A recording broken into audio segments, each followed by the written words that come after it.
एक दिन अखंड भारत बनेगा। अच्छा, अखंड भारत बनेगा एक दिन। अखंड भारत में कितने देश हैं? Good question. एक मिनट भाई साहब, अखंड भारत में कितने देश हैं? मैं नहीं बताऊंगा।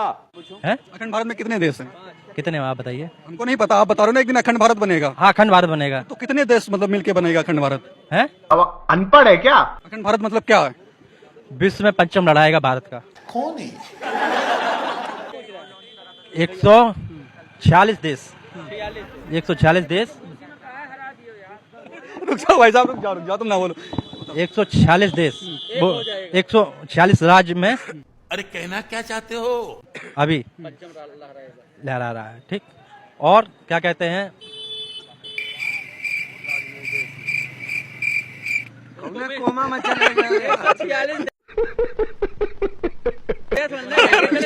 अरे रुक जाओ बोलने दो भाई, बोलने दो। एक मिनट